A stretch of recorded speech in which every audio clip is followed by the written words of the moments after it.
Luke. We've got Congressman Peter Joffrion. Yeah. Senate District 1, Caroline Sale. Right here from home. Yep. House District 5, and y'all need to get behind this guy, House District 5, Mr. Brian Williams. Two things about Democrats. One is that we all work together. You see our awful looking signs up here. We've had a sign for every time we've had some town hall for each candidate, but I couldn't find them. Congressman Joffrion has loaned us a pen and we've made up some signs, so we apologize for how it looks. And what was the other thing? Did I say two things? Oh, Deborah Barry Smith, Democrats working folks, right? The Working Man's Party. Deborah drives a bus. She's on her way over here. I've sent her a pen and the address. She got to drop them babies off, and she's going to get here as soon as she gets through. And that means something. Huh? On her way in. She's on her way in now, so how close is she? She's got to go change and then she'll be right in. Okay, all right. She's going to change and come on in. So Deborah Barry Smith is running for Senate District 7, which is over in Madison County from the Parkway going east. All right, and that's your panel for tonight. Put your questions down. What we do here with the 5th District is we facilitate getting these candidates in front of you, the voters. So you get your question out here to them. We're going to start our town hall, and we'll stop with about 15 or 20 minutes left and have a meet and greet outside. Okay? Enjoy. Oh, sorry. I'd like to introduce Mr. Butler Kane. I can do that too if you need. Can you? All right. You go ahead. He's the Dean of Journalism at UNA. Okay? So, and he's going to be our moderator tonight. He's been our moderator on several of them. He does an excellent job, and we're proud to have him. And with that, I'm going to hand it over to the moderator. Mike, thank you. Hey, good evening, everyone. Again, my name is Butler Kane at UNA. Appreciate you all being here. The way I try to moderate these things is pretty straightforward, and so I'll sort of just kind of give everybody the instructions at once. A couple of you all have done this with me before, sort of know what's coming down the pike. But what we're going to do is try to start off, just to keep everybody moving, we're going to try to do about maybe 3 minutes each person to answer questions, things like that. I'll keep the time. I've got a couple of nice little things. This 30 means you got 30 seconds left. This other one means please finish, because that's what it says.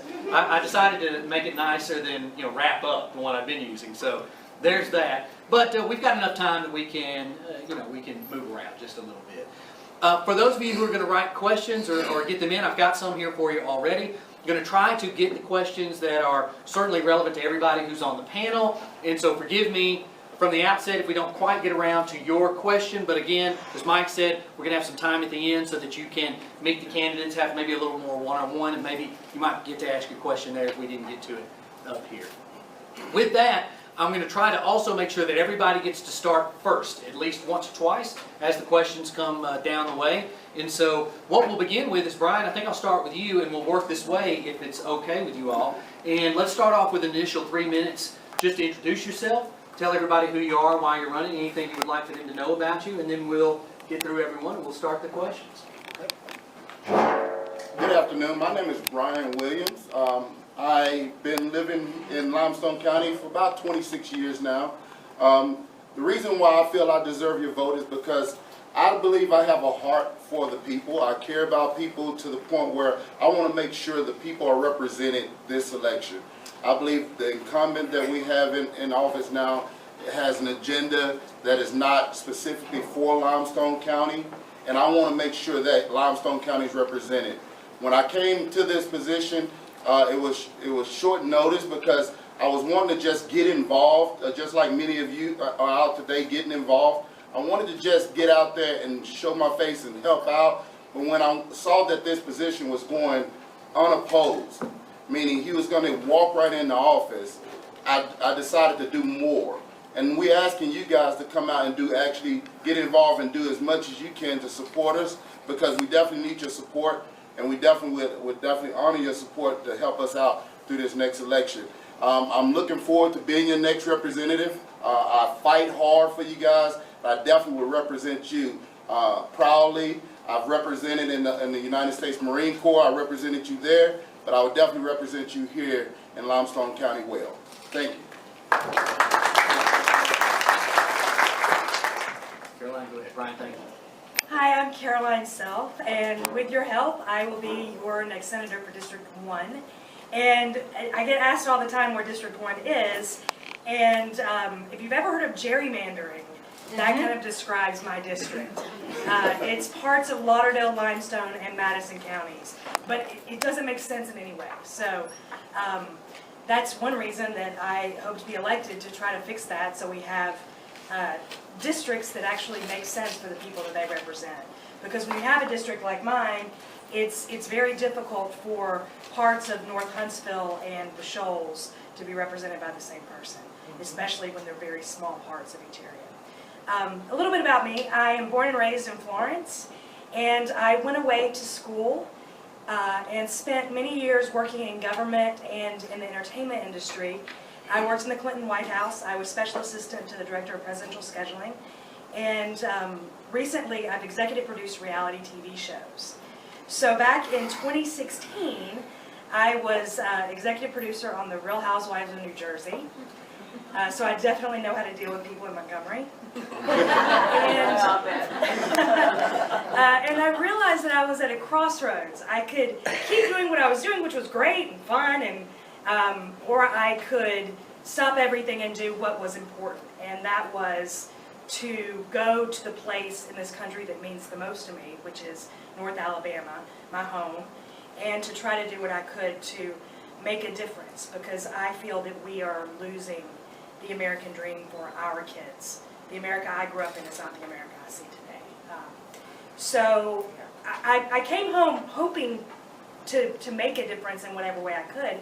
I wasn't expecting to run this year, but like Brian said, the week qualifying ended, my opponent, Senator Tim Melson, was unopposed.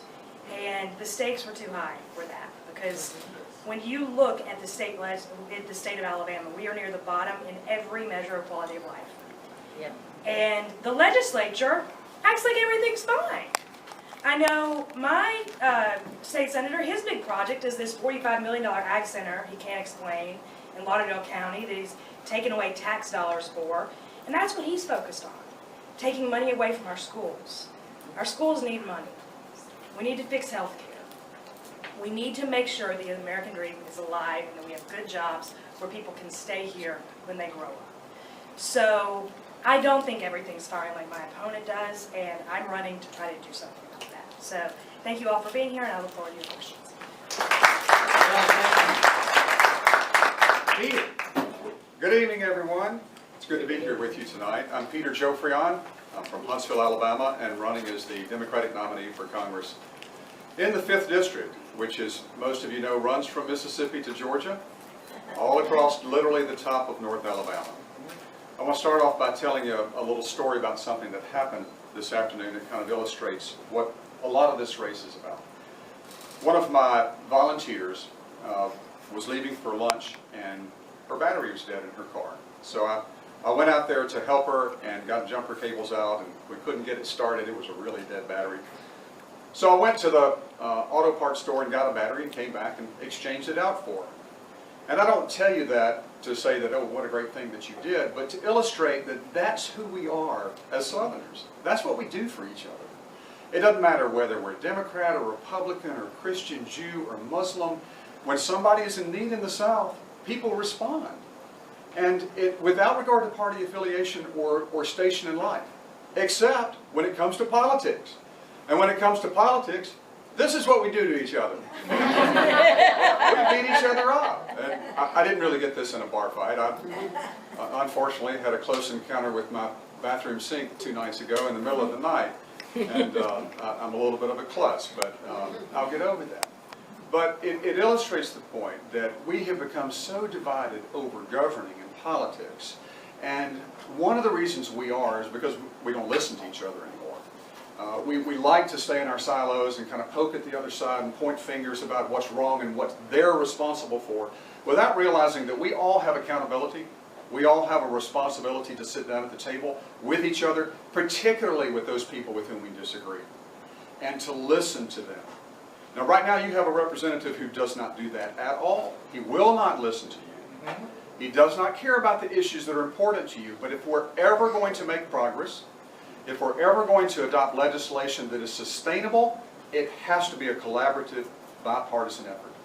If you look at the Affordable Care Act, not one Republican voted for it, and they've been attacking it from the moment it was adopted. So, regardless of how you might feel about the opposition, we have to sit down and treat them with dignity. We have to respect the dignity of every human being, recognize that there may be very small pockets of commonality for us to focus on, but we have to find them. We have to find them and work collaboratively with each other to deepen our relationships with each other, break down those artificial barriers, work together, and eventually come together to find real solutions to problems, and not just sit back and worry about whether you got an A+ rating from the Heritage Foundation or the Federalist Society.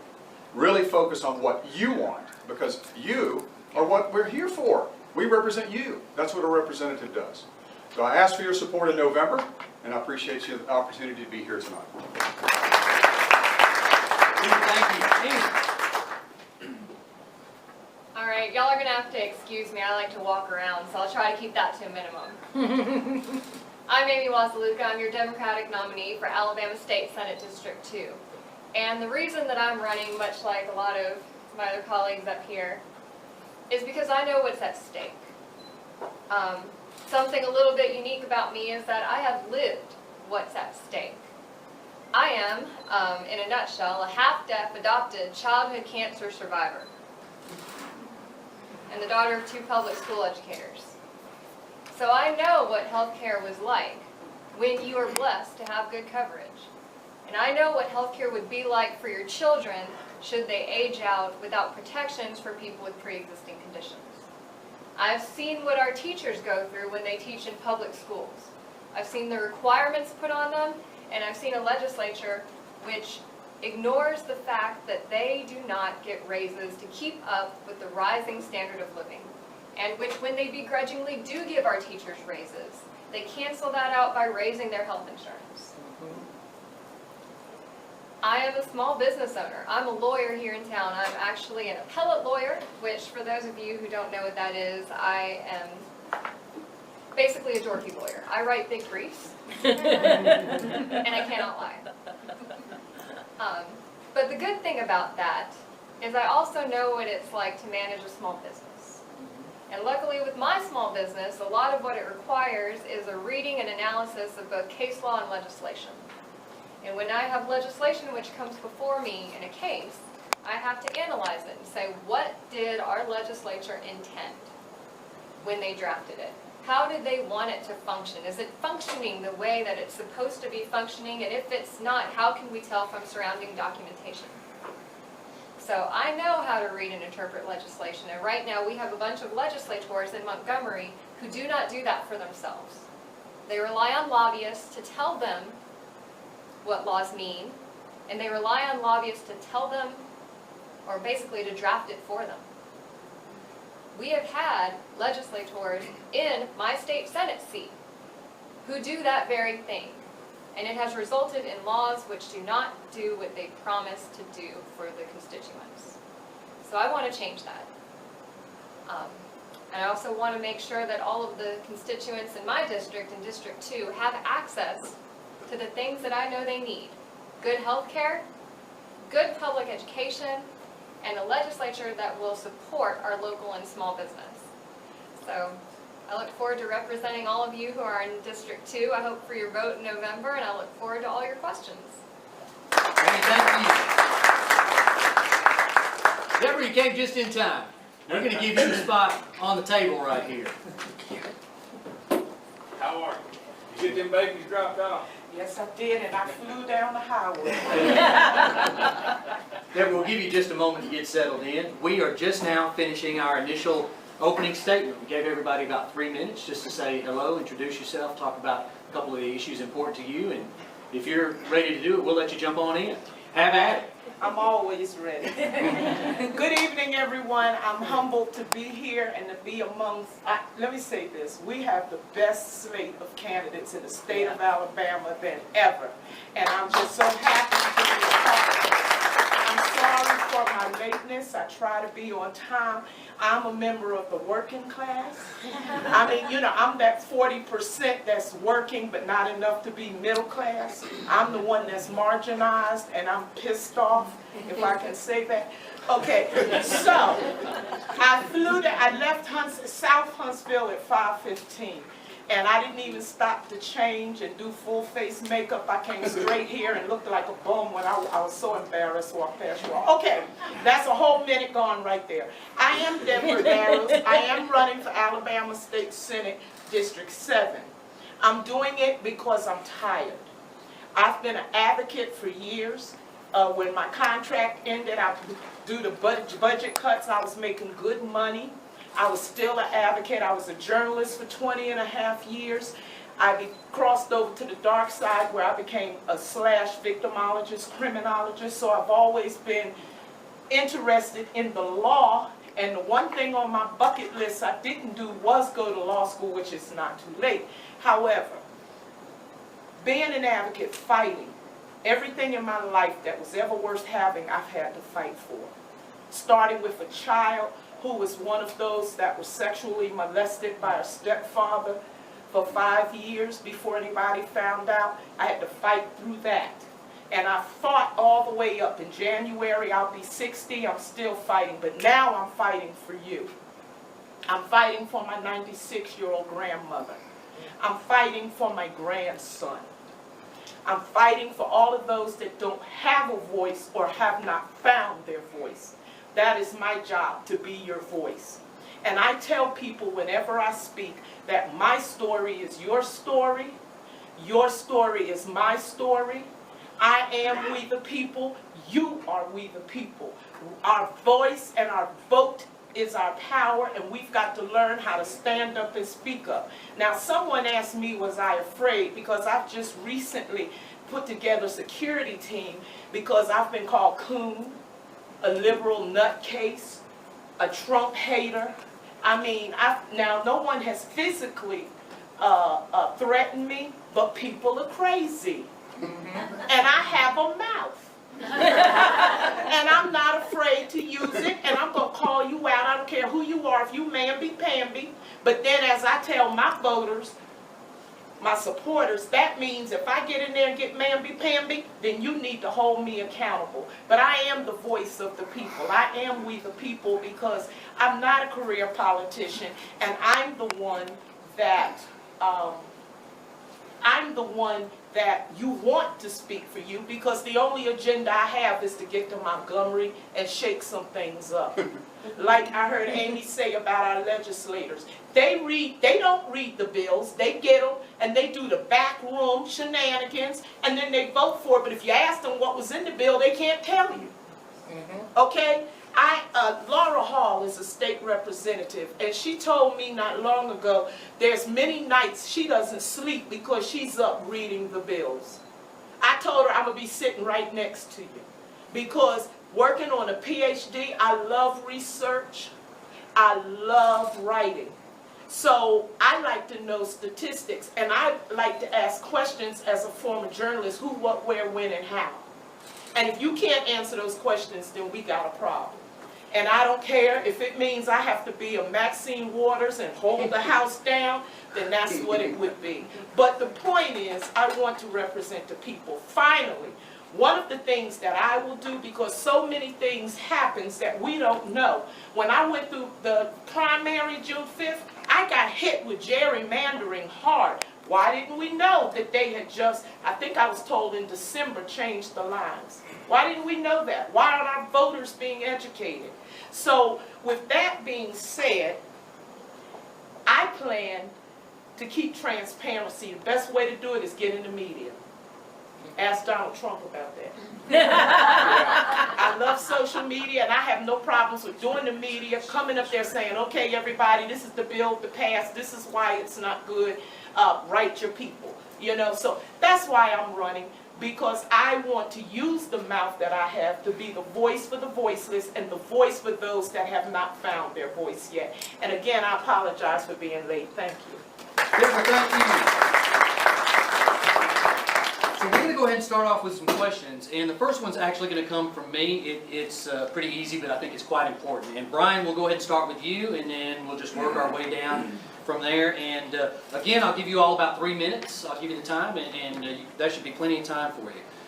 All of you are running your campaign for specific reasons, maybe several, or maybe one that really you want to hone in on. So Brian, for you, if you could start us off, I know there are a lot of issues you got to be concerned with, but what would be one that you are running on that you feel is incredibly important to you? Well, thank you for asking that, because I did carefully consider that. If and people have asked me, if when you get in office and you leave office, what will you consider a failure if you were to leave and something's not done about? And that would be our education.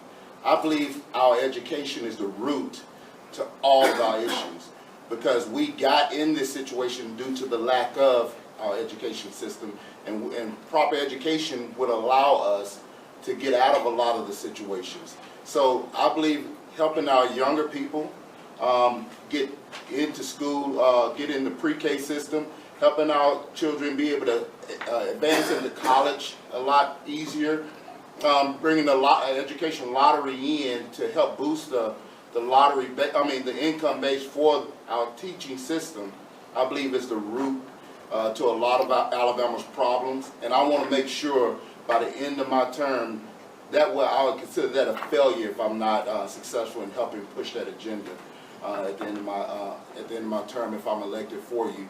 I believe that as a father, that I want my children to be more equipped to help society, and they're going to be more equipped by being educated, and we want to make sure that that's properly done for the children.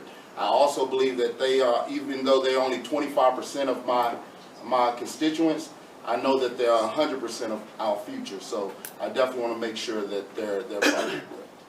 All right, thank you. Caroline. Thinking about this question, if you look at the legislature, it's predominantly older white males. And if you look at any authority, any commission in this state, for the most part, it looks the same. So what is the most important thing for me when I'm elected is to give a voice to people who are not heard in Montgomery. Because the reason these men, for the most part, in Montgomery think everything is fine is because it is for them.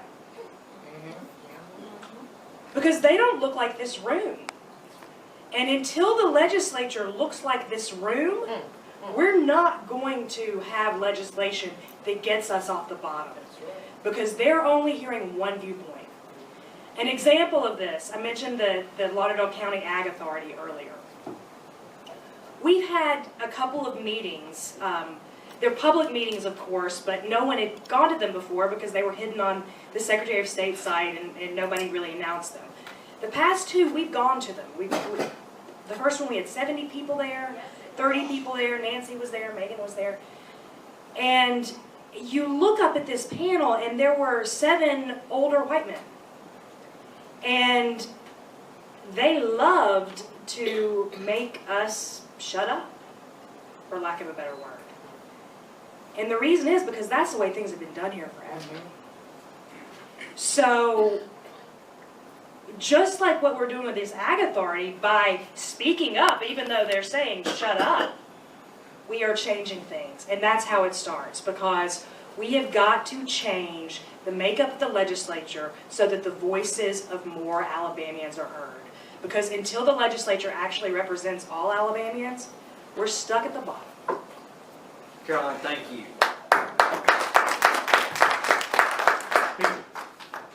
It's one of the heaviest microphones I've ever listened to.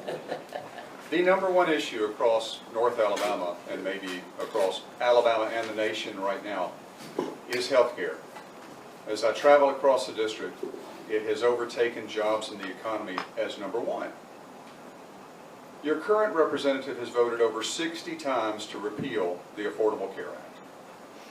Now, I would agree with him that the Affordable Care Act is not the best vehicle for the provision of health care, but he has absolutely no clue about what to replace it with. He just wants to get rid of it. I am a firm believer that we need to transition to Medicare for all.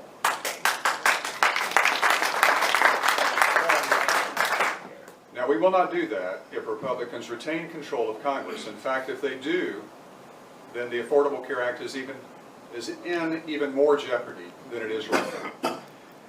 The Trump administration and Congress has interjected more uncertainty into the insurance markets now than we have ever had since the adoption of the Affordable Care Act. And all that does is cause insurance companies to raise rates so that they are not forced with eating the additional cost. So buffering against those losses means that your rates go up. And they're going up artificially. There's absolutely no reason they have to, solely because the Trump administration and Congress is interjecting uncertainty in the markets by removing subsidies and by tinkering with things that otherwise support the Affordable Care Act. It is so vitally important that we transition to Medicare for all. It is so vitally important that the state of Alabama adopt Medicaid expansion. Now, that's not something that I would have a vote on in Congress, but what I could do as a member of Congress is at least help to make Medicaid expansion more palatable for the state legislature. Maybe reduce the match, the state match that is required at some point during that process. But the provision of Medicaid expansion is not an issue simply, is not simply a health care issue. We are seeing rural hospitals close because Alabama did not adopt Medicaid expansion. When your hospitals close, you end up having to drive some number of miles for the provision of health care. That makes it impossible for you to recruit industry in those areas where those hospitals work or where you no longer have health care. Industry will not come where there are not good education and health care opportunities. That's why Medicaid expansion is critical for the state of Alabama. That's one reason why Medicare for all is critical for our nation. Now, that to me is the number one issue. Peter, thank you. Deborah. I'm gonna get away with this by saying, if I can't truly represent the family. Now, let me explain that. I am also for Medicare for everyone. I'm also for education reform. Just in Huntsville alone, our school system is saying they don't have any money, and our teachers probably will not get a raise again. And when they do get a raise, they take the money and they increase their insurance. So we need education reform to support our teachers, to take care of our children, to make our VOTEX better so our kids can come out, especially those that are not college material, so that they can get jobs. But with the family comes the increase of wages. I don't want to raise the minimum wage. I want a livable wage, because $10 an hour trying to feed a family of 4 working 40 hours only going to bring you about $2 something. Okay, then we look at our job market. People want to be proud of the jobs that they have, so they can take care of their family. Okay, but when you got jobs in an at-will state, and I think I just came up with my number one. I don't want this to be an at-will state anymore, because at-will states have the highest rate of underemployment, unemployment, the highest rate of discrimination. In this state, I could be fired because I came here late. Okay, so we need to take care of the family, and that includes safety, clean air. That includes doing everything that can make a family proud to be in Alabama. That includes a lottery. And yes, that includes correction and prison reform and reclassification of marijuana from a felony to a fine. Why do we have young men smoke 4 joints, go to prison, come out as a felon and can't work? So my number one is the family. Deborah, thank you very much. Amy, you can finish us up on this topic. All right, yay. Okay, hang on, sorry guys. Told y'all I like to walk around. All right, so who here is from Huntsville? All right, great. So my number one issue is transparency. Who all is aware that we had a legislative delegation meeting in Huntsville? I am, because we work in May. Because we work in May. I want you to know that my seat does not have an incumbent represented at that meeting. One of the biggest things that we need to start addressing in Montgomery is absolutely transparency. Transparency on every level. And one of the best ways that I think that we need to begin doing that is by looking at term limits. Just this last legislative session, your state legislator said that they would impose term limits on our United States congressional and Senate representatives. But every time a term limits resolution has come before the state legislature to discuss state term limits, it has been shot down. As a result, we have a lot of legislators in Montgomery who have been there 20 years. I know that my opponent is a longtime former senator. He's running again now to reclaim his seat. When we have people who stay there that long, it allows them the opportunity to amass power, to become beholden to special interests, and when they do that, they forget the desires of the people that they serve. We have to remind our state government that it is your best interest and not theirs, which puts them in Montgomery. And it is your best interest, not theirs, that we are supposed to be serving. Amy, thank you. Sorry, stop walking around. No worries. Caroline, you're going to get to start this one. And all of you, this relates to something that all of you might be dealing with should you successfully claim your seat. And I'll sort of combine both of these because we got a couple from members of the audience. One is, what are your priorities regarding prison reform? And another question was asked specifically related to private prisons and concerns you might have about the growth of that industry.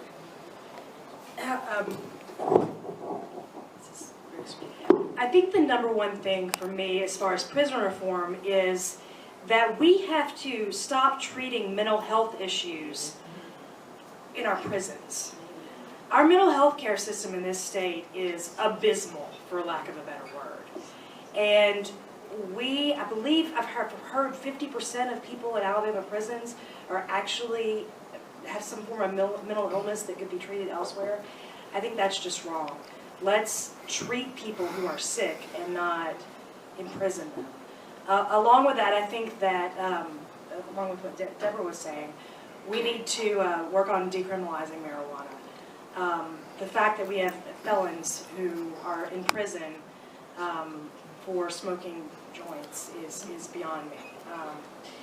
That's a start. I think also as far as private prisons go, I'm completely against that. It worries me in a lot of ways about what the privatization of a lot of public services is doing, from schools to prisons, and we've got to stop it. Caroline, thank you very much. Peter, would you like to address that from the federal perspective? Well, yes, I'll just address it generally because then I'd be shocked if any of us disagreed on this issue. I am very much in favor of criminal justice reform. We have got to return sentencing discretion to the judges that are handling cases and do it on a case-by-case basis. Many of you are probably aware, some of you may not be aware, that prisons are, that most African-American males who are in prison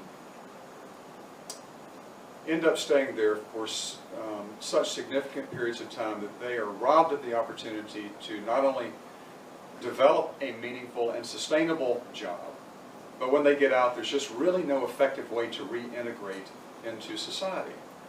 And employment opportunities are scarce, and they end up becoming dependent upon public assistance. Now, most people in prison in Alabama for the commission of felonies are African American males. It is discriminatory. Most of them are there for nonviolent economic crimes. And we have to find alternatives to incarceration that allow them to work during the most productive years of their lives. It's a benefit to everyone. It's certainly a benefit to them. It's a benefit to us as well. They become meaningful contributors to the tax base. We no longer have to support them. The cost of prison is extraordinary. It's not cheap to keep people in prison. So, criminal justice reform is an absolute must. Very much an opponent of the private prison industry. In fact, I have stated often that I will not receive any PAC money from the private prison industry. Anytime we have a public service, particularly a public service involving the incarceration of individuals, there has to be accountability to the public. And when you have a service that is privatized, you remove accountability, and all you're doing is trying to incentivize the profit motive. And that's not a way to run a jail. Peter, thank you. Deborah? When I wrote my dissertation, or as I try to get it accepted, it is a cognitive approach in the reduction of recidivism among nonviolent offenders.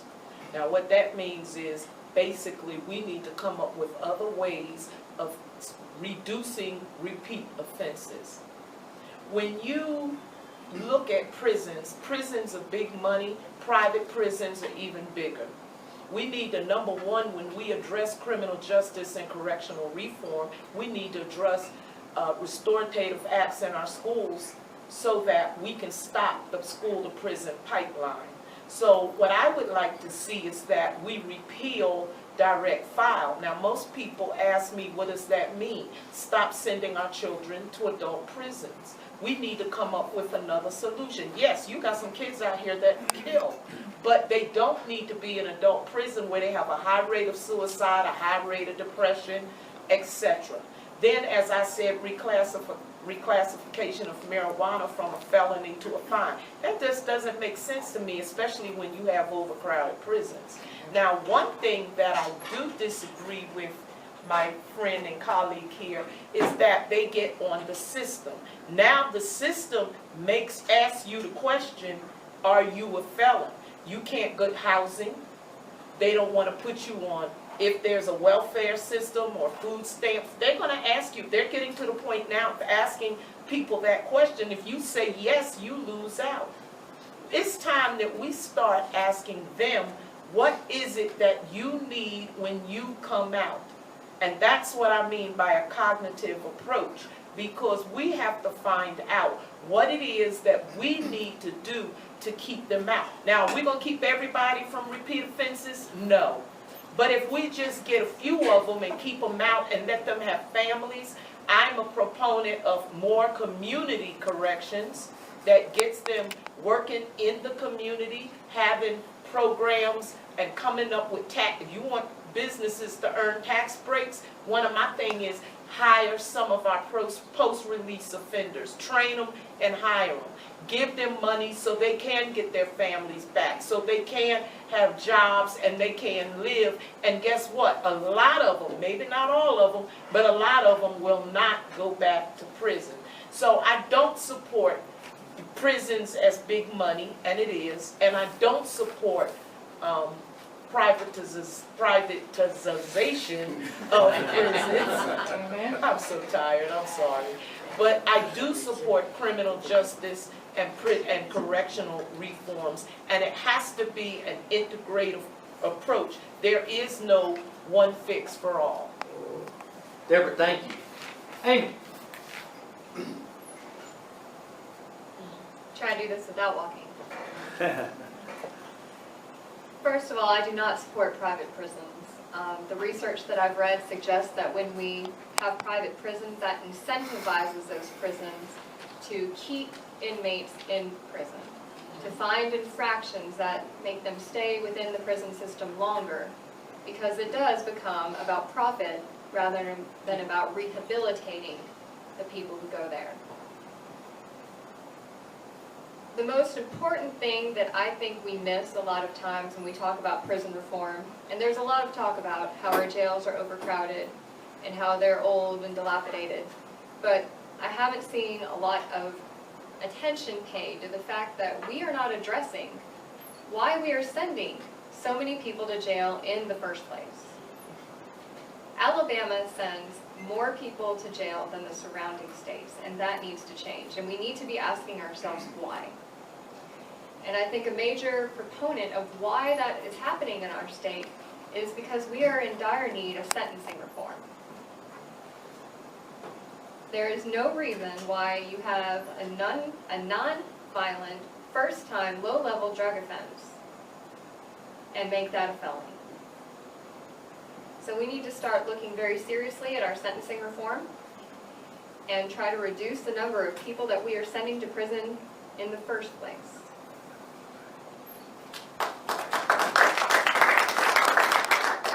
Amy, thank you. Brian? Okay, I'd like to begin, like Amy, by saying that I am definitely against private prisons.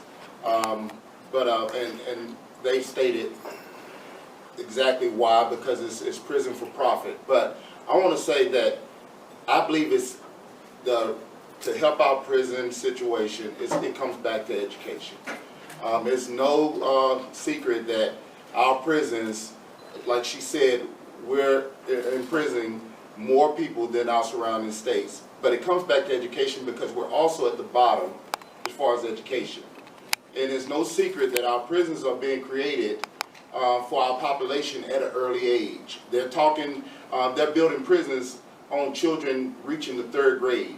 They're saying if this amount of children don't reach the 3rd grade, these are the amount of prisons we need to build. So we need to focus on education and educating our children to make sure we get to the root of the problem. And then also focus on, we have to do it from both ends. We have to focus on the root of the problem and also focus on the issue at hand as well by, like some of my colleagues said, making sure that we don't punish nonviolent offenses at that level, where we're making sure that we have programs to help those individuals. Mental health hospitals, because a lot of individuals need hospitals instead of prisons built.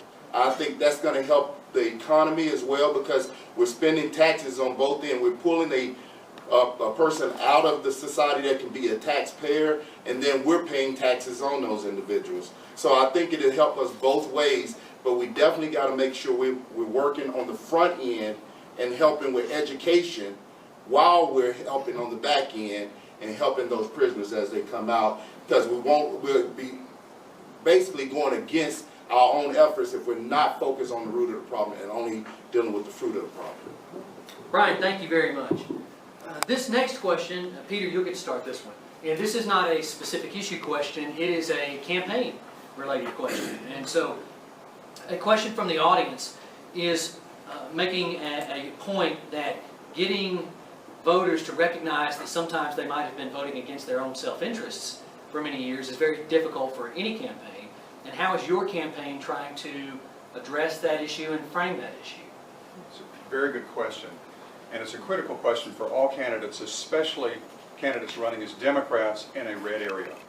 Because voters don't make decisions based upon logic and rationale. They make decisions based upon emotion. And in order to reach them, in order to find that hook where you can make a connection with them, the absolute best way to do that is personal contact. It's not through a bunch of media, it's not through a bunch of commercials or direct mail. It is personal contact. Canvassing, phone banking. It's difficult for any of us to get around to all of our constituents. It's impossible for me to get around to 800,000 people in the North Alabama area. But I'm trying to get around to as many as possible, and with the help of so many volunteers who are out there going door to door and doing phone banking, that is the best way to break through that barrier so that you can establish a little bit of a connection and a relationship. It's only then that people will start to listen to the issues. They're not going to listen to you at all. Even if what you have to say is exactly what they want and need, they will not listen to you if you don't have that relationship. Peter, thank you. Deborah. That's an interesting question. I just hosted what I call down-home, old-school strategy, get busy meeting Sunday evening. And I was glad of all the people that came out because there was a lot to discuss. And one of the things is, what do we do to get people to listen? Well, number one, they have to hear our passion. I said earlier that we have a great slate of Democrats running in this state, and we do. And people have heard me say that the most thing I'm the proudest of is that we're finally remembering the Democratic message, and we're all on one accord. I'm listening to my colleagues speak, and if you notice, I'm just a nodding, you know, because I'm in like such agreement. These are things that I've talked about. And one of the things, like Peter said, is that contact. When I go out and talk to people, I try to show them the passion. Because look, real talk, how did Trumpster get in? He got in because he talked to the people that felt forgotten, that felt left out, that were marginalized, okay? And it was interesting because whether you liked what he said or not, there were people that was hearing something else. I saw something on a report where they were interviewing minors, and the minors was upset because he was talking about repealing the Affordable Care Act. Yes, sir. And the man said, but he told you that. But what they heard was, he's going to open up the minds. He kept saying, but he told you, but we heard he's going to open up the minds. See, what he said and what people heard were different. So we have got to talk the people's language and let them know that we are their voice, that we the people, and they are, and let them have that personal touch, because they do vote based on emotion. So I want my voters to know that I feel what they feel. Deborah, thank you. Amy? I'm going to agree with both Peter and Deborah. Absolutely, 100%. The best way to reach voters is through person-to-person contact, whether that is canvassing, whether that is phone banking. And if you are at all interested in that, any of you, my campaign does canvassing every Saturday and Sunday. On Saturdays, we do it from 11 to 1, 1 to 3, and 3 to 5. On Sundays, it's from 1 to 3 and 3 to 5. And we do phone banking every Wednesday from 6 to 8. You can check out our campaign on Facebook and get those exact times. We have a great time. The main point of your question, though, is how do you reach voters who maybe don't think like you do, correct? They have to see themselves in you. They have to see their grandchildren in you. They have to know and connect with you on that level. So one of the issues that I get a lot of pushback with from people who may be of a different political persuasion is healthcare. And I'm going to walk because that's what I do, sorry. And the most effective thing that I've been able to do to let people know that I am not looking at this from a partisan perspective. I'm looking at it to protect you, to protect your grandchildren. As I tell them my story, I am very similar to a lot of the Republicans in this state. I came from an upper middle class background. My parents gave me every chance in life. And you know what? I still got cancer. And you know what? My family still had a financial crisis. And when I aged out of my parents' insurance, I didn't have access to health care. And then I tell them that when I went through cancer, I went through it with 5-year-olds. With 13-year-olds. I had to watch the doctors tell parents who couldn't afford health care how much it was going to cost for their baby to get chemo. You could hear when they didn't get good news. I know what's at stake. I was lucky. To give you an example, I look pretty put together for someone who's been through cancer, but I got down to 98 pounds without health care. I don't want that for your babies. I don't want that for your grandbabies. That's how you connect with people. You show them what's at stake. Amy, thank you. Brian? I believe it's that old adage that people don't care about what you know until you show them that you care. You have to actually relate to them. And it's not, I tell some of the people that actually go out with me and go canvassing, don't initially ask for their vote, because that's something they can't give you to November 6th. Ask to build a relationship between now and November 6th to earn their vote. Show them that if you treat their vote like it doesn't mean anything, like they can give it to you on a whim because you showed up at their door, that shows them that their vote doesn't mean anything. Treat their vote as it's precious. and tell them that it's important and show them how important it is so you can earn their vote. People like to know that what they have matters to you. What they carry matters to you. And there's no cookie cutter program for any voter. You walk to their door and you see them and you see toys in the yard and bikes in the yard, you might want to talk to them about the education system. But if you walk and see they have a car with a spare tire on it, you know they have trouble with finances. You want to tell them what you plan to do to help minimum wage and things. You got to be observant so you can look at the people and tell them how you're hitting them. You cannot be stuck as a candidate with your issues. If you're truly representing the people, go to the door with your issues that you want to fight for and believe it's working for everybody. So you got to be in tune with the people, and you got to show them that you care about their issues. And you have to know that going in. Brian, thank you. Caroline. So I'm a reality TV producer, and what that means is that I tell the stories of people's lives. For over a decade, I've listened to people, and then I've crafted their story into something that you all watch on TV. I'm not treating this campaign as anything different. It's not about me, and it's about them. And I think that in a state like ours, with a supermajority, where, I mean, let's be real, a lot of members of the legislature haven't run for office in years because they haven't had to worry about losing their seat. That's right. Their name's on the ballot, it's got an R after it, they're like, I'm gonna win, I'm good. So most voters are not used to their legislators listening to them. So one thing that I'm doing in my campaign, I happen to have a last name that's great for a lot of reasons to do with campaigning, like vote for yourself is what we're going to do. I'm doing a Notes to Self series. I've got one tomorrow in Anderson, which you would think is not a Democratic area at all. And we canvassed there last week, passing out, come meet Caroline and let her hear your concerns. Right now, my team is back in Florence calling the people we didn't actually reach to invite them tomorrow.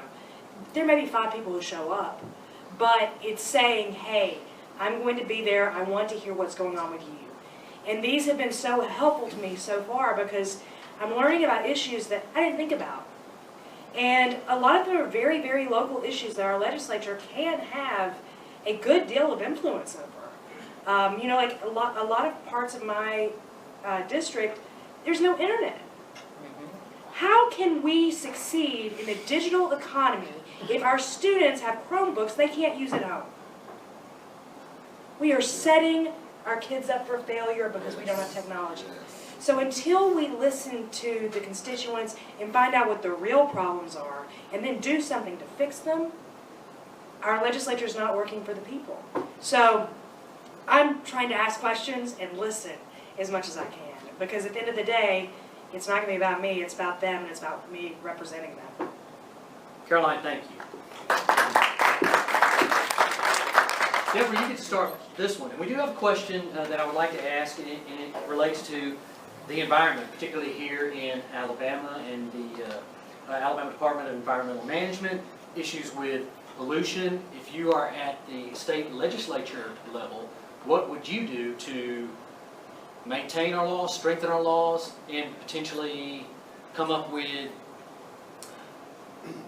legislation that has teeth for polluters? I've been thinking about that. Also, in the Huntsville-Madison area, we have the new Toyota plant coming, Toyota Mazda plant.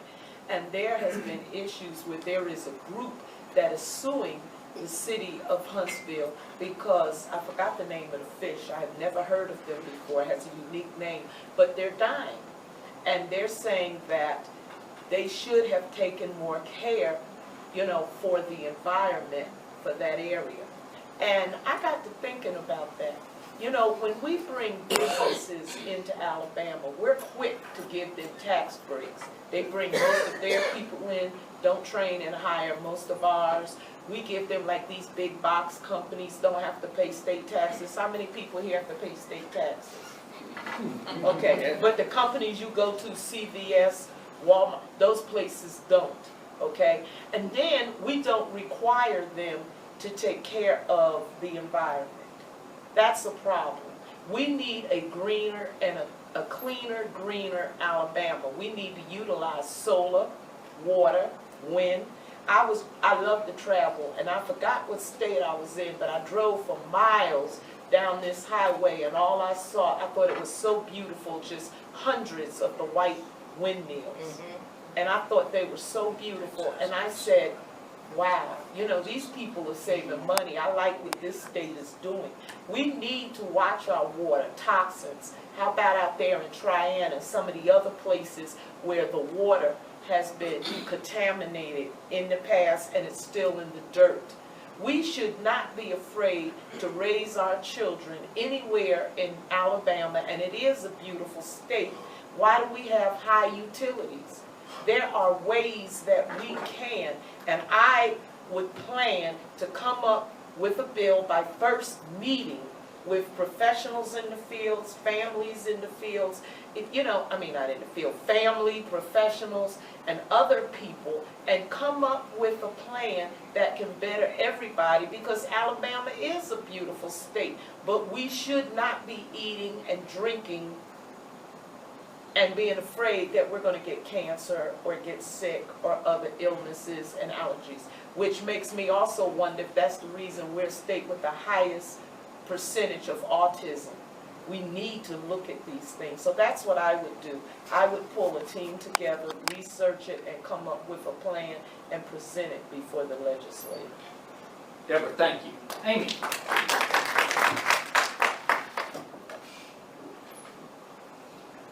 Well, I think we have to face the reality of what we're walking into. Right now, we have a supermajority in our state legislature that seems to believe that the best thing for Alabama is to give big business absolutely everything that it wants. And that is not going to be solved by sending 1 or 2 or 3 Democratic senators to Alabama. So, what can we do with 1 or 2 or 3 Democratic senators? We can do a couple things. We can start paving the way for greater transparency. We can start talking about these issues like we have been with our town halls. And we can start researching them so that we have well-crafted, well-thought-out, thorough plans that are ready to go at the very soonest moment we can get traction. And so that's exactly what I think we need to be doing in Montgomery right now. Amy, thank you. Brian? Okay, let me make sure we're talking about the environment, making sure what we do. Okay, first of all, I would help build an awareness of the situation, because a lot of issues that we have is because it's out of sight, out of mind. And what I mean by that is, I will make people realize that this is their home. I will build some pride in their home. I will help build that culture, because if you recognize this is your home, you will make sure anybody that steps foot in your home represents that house just like you represent it. And that will solve allowing businesses to come in. You'll make sure they carry and uphold the same standard that we hold for our own state.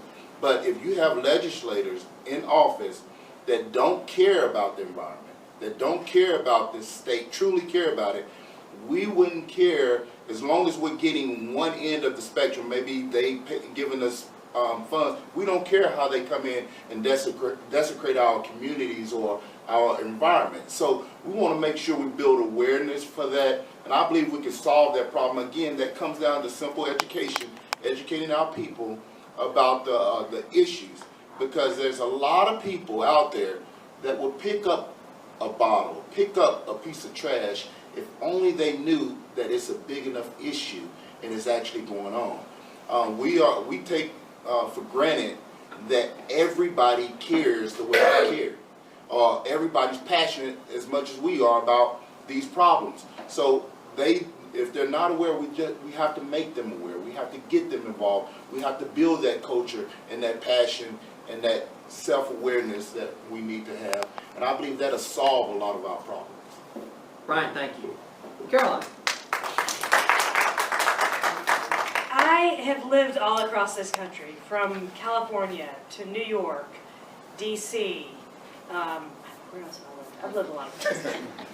Alabama is hands down the most beautiful state that I have ever lived. Alabama's natural resources are something we should be so proud of, and something that we should do everything we can to take care of.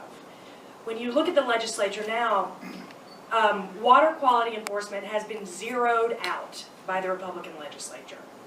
Absolutely zeroed out. I don't know about y'all, but I'm scared to drink the water here because I have lived throughout the country, and this is just based on my own personal experience. More people are sick here. So, along with what Amy said, though, we cannot change this overnight. We have to start by changing the narrative, because the narrative is everything's fine, and it's not. So the first thing we can do is use our voices. And so that's what I ask all of you to help us with too, especially when it comes to these things that are seen as lefty issues, when really it's like, no, we want our kids to be able to drink water so they don't get cancer. And I think most people would agree with that. Caroline, thank you. Peter. Well, the place to start at the federal level is to make sure that Congress does not confirm an EPA director who's not committed to the environment. That's right. Thank God Scott Pruitt is gone. I mean, what he was committed to was fleecing the taxpayer for as many perks as he could obtain. And it was just disgusting. It just truly was disgusting. We also need for our congressional representatives, including Mo Brooks, to stand up for environmental protections for those who live in his district instead of supporting corporations who are trying to avoid environmental protections in other areas of the state. And I bring the Drummond coal case and the Balch and Bingham convictions of 2 weeks ago. Actually, those firms are not convicted. Dave Robertson and Joel Gilbert, who worked for those two companies, were convicted of felonies in connection with the corruption and bribery in trying to get the EPA to back off of a Superfund designation of areas in North Birmingham and the city of Tarrant. And they were successful in doing that, and Mo Brooks was a participant in that and received, over time, over $30,000 in contributions from these two PACs. This wasn't even in his district. And the sad thing, even though these two gentlemen were convicted, is that the pollution is still there. So the key is to start at the top and make sure you have an EPA director who enforces. We've got some good rules on the books. They just need to be enforced. Confirm an EPA director who enforces the rules, and make sure you elect people to Congress who care more about constituents than they do about special interests. Peter, thank you. Just a quick time check. It's 7:20, everybody. We have time for one more question, followed by a final last thing that you might want to say. And so I have a question here that I'll ask on behalf of everyone here. And Amy, you get this one since you're the last one to get it first. Is how can we help you? Canvassing and phone banking. Specifically canvassing. Seriously, I mean it. Every weekend. Saturday and Sunday. It is a lot of fun. If none of you have ever done it before, it is a great time. It is my favorite part of the campaign trail. Because like Peter and like Deborah have told you, you get to go out and you get to meet people face to face. And that face-to-face interaction is the most important for getting votes. So I'll tell you what I tell everybody. If you can canvass, come canvass. If you can't canvass, then come phone bank. If you can't phone bank, write postcards. And if you can't do that, then donate. And if you can't do that, then find 5 friends who can. Because this is a winnable seat. But I can't do it on my own. And it's up to all of us to make sure that we have better representation come November. Thank you guys for Thank you. Brian, how can we help? Well, from here to the campaign, I'm going to be at the Democratic office here in Limestone County roughly every day at some point, mainly on Thursdays, pretty much all day.